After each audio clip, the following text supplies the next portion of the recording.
May 19, 1968. Route 9, half a mile outside Khe Sanh. Inside the turret of an M48 Patton. It's 130 degrees. The steel has been soaking in the tropical sun for 6 hours. Sweat runs down every surface. The gun breech, the rangefinder housing, the backs of 4 men who haven't showered in a week, diesel fumes mix with gun oil, and the metallic taste of recycled air. The engine ticks, the radio hisses.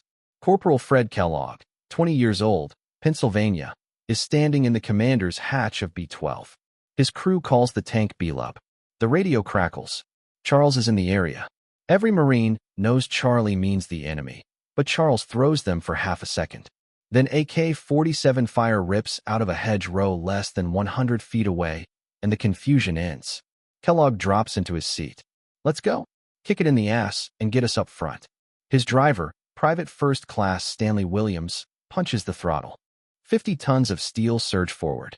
Rounds ping off the hull. Sharp metallic everywhere. Kellogg swings the turret, calls a target to his gunner, Sergeant Carlos Trinidad. The 90mm booms canister. Everything in the blast cone disappears. Then something happens that Kellogg will never fully explain. A thought enters his mind without invitation. Not a sound, not a shadow, no movement in his peripheral vision, just a certainty. Traverse, right? He grabs the override, rips the turret away from his gunner, and spins at 90 degrees at maximum speed. The instant the gun reaches 3 o'clock, an RPG detonates on the gun shield. The thickest armor on the entire vehicle, the blast that would have punched through the thinner turret side and killed everyone inside instead, rings off the heaviest plate on the tank. Through the smoke, Trinidad screams, "I see them! I see them! I see them!" The RPG team is standing in the open, reloading. Kellogg's gun is pointed directly at them, loaded with high explosives. They look too close for the round to arm. He fires anyway. The shell hits the dirt at their feet, reaches minimum arming distance by inches, and detonates. They vanish. But Kellogg's war isn't close to over. This battle will last 6 more hours. It'll put 73 pieces of shrapnel into his body. And somewhere in the middle of it, another tank commander is going to order something so insane it sounds like a lie. Until you understand what canister does to a human body. We'll get there. First, you need to understand what this machine was and why nobody believed it would work here. 1965, the Pentagon. The conventional wisdom was absolute.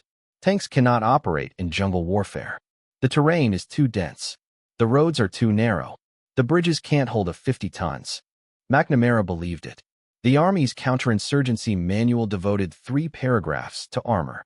The Marines shipped an entire division to Vietnam without a single tank.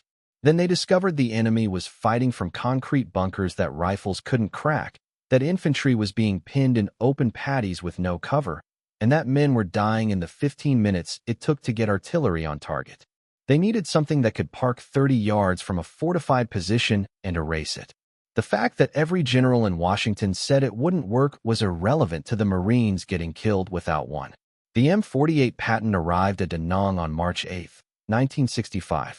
3rd Platoon, Bravo Company, 3rd Marine Tank.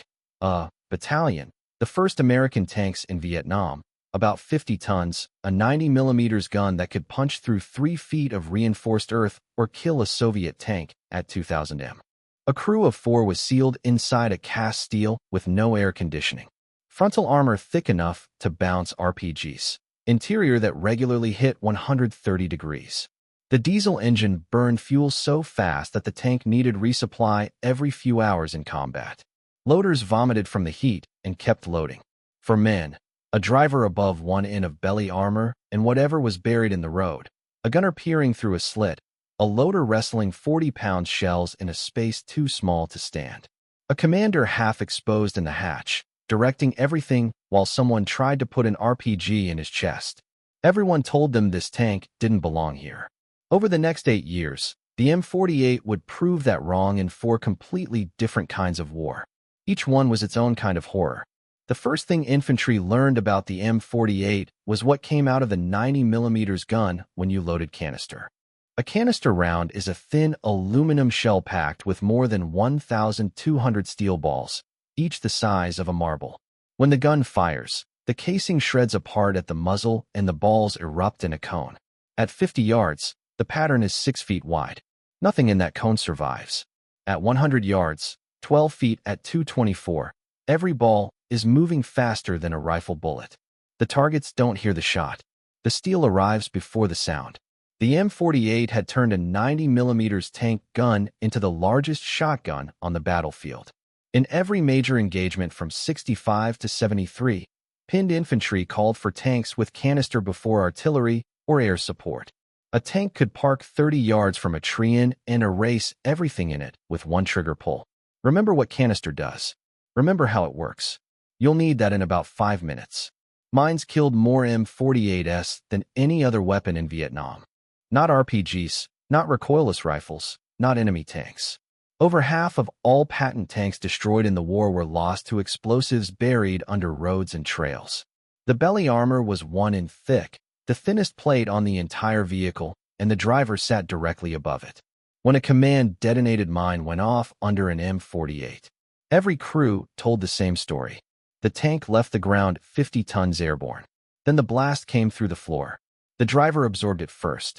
Spinal compression, skull fracture, often dead before the tank settled back into the crater. Corporal Paul Johnson survived a mine strike in '69 that killed his driver instantly and wounded the rest of the crew. His account is 3 sentences long and tells you everything. The explosion was deafening. The tank shook violently, and the man below him was gone. The cruelty of mine warfare wasn't the explosion. It was the waiting. Every road a lottery. Every vibration is a potential detonation. Veterans described a feeling they called floating, a dissociation that set in with the column, started moving, and didn't lift until they stopped. And here's the thing, they don't tell you. The M48 crew survived mine strike 60% of the time. An M13 armored personnel carrier, 30%. A jeep or truck, 10%. The steel box that could become your coffin was still the safest seat in the war. February 1968. The Tet Offensive hits city and the M48 enters a war nobody designed it for. The streets are too narrow. Tracks scraped buildings on both sides. The 90mm couldn't elevate high enough for snipers on upper floors. Every intersection was a 3-point turn under RPG fire. But without tanks, the Marines couldn't advance. The enemy had fortified every compound, every wall.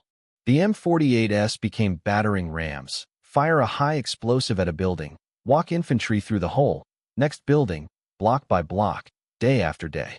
Some tanks absorbed close to 100 RPG hits and kept fighting. Every impact produced spalling fragments of the crew's own armor breaking loose from the inside of the hull, ricocheting around the turret like shrapnel from your own machine. 140 degrees of sealed hatches, periscopes caked with dust and blood, and another rocket is hitting every few minutes. Colonel Bob Thompson watched his tankers come back after days in the streets. They reminded me of a knight's returning to the castle after fighting the dragon. Lieutenant Colonel Ernest Cheatham estimated that without the tanks, casualties in Hue would have exceeded the 60% they already suffered. The Marine Corps concluded the M48 was the single most effective weapon of the battle, 100 RPG hits, and the tank kept moving. Then came the night the M48 fought a war it was actually built for, and nobody could believe it was happening. March 3, 1969, Ben Het, a Special Forces camp, where Vietnam, Laos, and Cambodia meet. Captain John Stovall had M48 A3s dug and to hold deflated positions around the perimeter. Holes behind dirt berms, turrets exposed, infrared searchlights ready. The NVA didn't know the tanks were there. Their intelligence said Ben Het was lightly defended. Perfect target for the 2002nd Armored Regiment, Soviet PT-76 amphibious tanks, and BTR-50 personnel carriers. The plan was a conventional armored assault. Tanks against infantry. At 0200, NVA artillery hit the camp.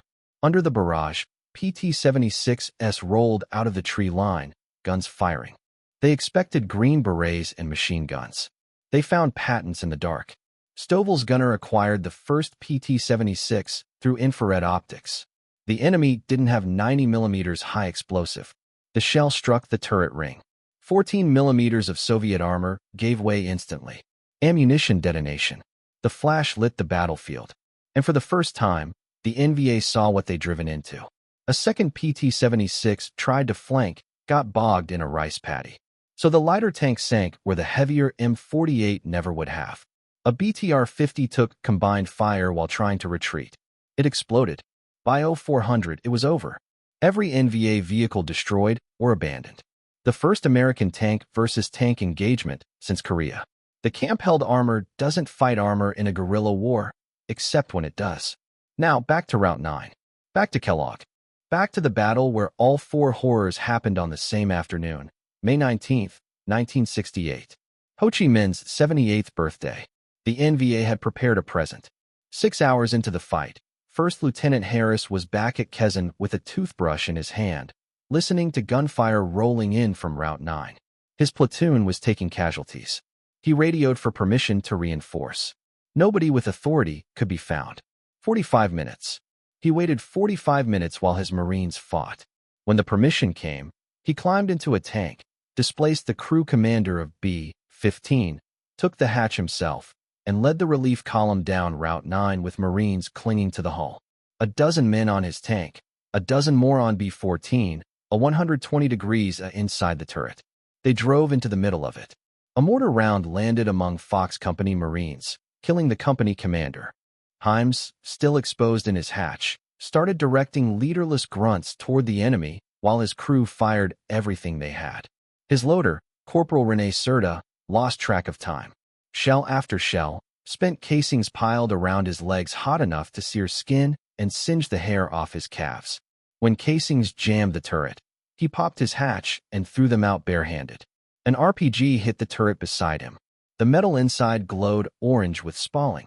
Shrapnel stitched across his back, caught by an army flak jacket he'd grabbed on impulse before rolling out. He wiped blood off his face and went back to loading. Then NVA soldiers climbed onto him's tank. They came up the rear deck outside the main gun's arc. Corporal Pat Badgore and B-14 saw it first. 15, this is 14. You got Charlie climbing on your tank. Himes's response. Roger 14. Scratch our back. B-14 loaded canister rotated its turret toward its own sister tank and fired. More than 1,200 steel balls hit the rear deck of B-15. The blast ripped off antennas, shredded the exterior racks, and swept the NVA soldiers off the hull as if they had never existed. The M48's cast armor absorbed the canister without penetrating. The crew inside felt the impact. They survived it. The men climbing the tank did not. This is why you needed to remember what the canister does. The only weapon that could save B-15's crew was the same round that turned human beings into nothing at 50 yards. Fired at their own tank by their own people to keep them alive. But B-15 was dying. RPGs had punched through the engine compartment. Transmission dead. Fuel tanks ruptured. Smoke filled the turret. Then flame. Himes looked at his crew through the fire. Okay, gents. Looks like we've got two choices. We can either stay in here and burn up with the tank or jump out and get shot. What do you want to do? They jumped. Sarah, nearly limp from blood loss, had to be lifted out by Himes, who carried him 50 meters to a bomb crater while rounds cracked past them both. B-15 burned on the road. Back at Khe Sanh, medics cut Kellogg's uniform off and started counting. A corpsman pushed 4 IVs, one in each arm and leg. All 4 bags ran dry before the helicopter arrived. Surgeons counted 73 shrapnel holes across his body, pulled the biggest fragments, stitched over the rest. 11 tankers received Purple Hearts that afternoon. 6 were evacuated. Every one of the Himes's 5 tanks took at least 3 RPG hits. 1 burned on the road. Over 100 NVA dead were credited to the platoon, the wrong weapon in the wrong war, doing the only thing that could have saved those Marines on Ho Chi Minh's birthday. 3 years later, the M48 proved it one final time, Easter 1972. The NVA launched the largest conventional invasion of the war. Over 200,000 troops, hundreds of T-54 tanks, 3 offensives aimed at cutting South Vietnam in half. By now, almost every American ground unit had gone home.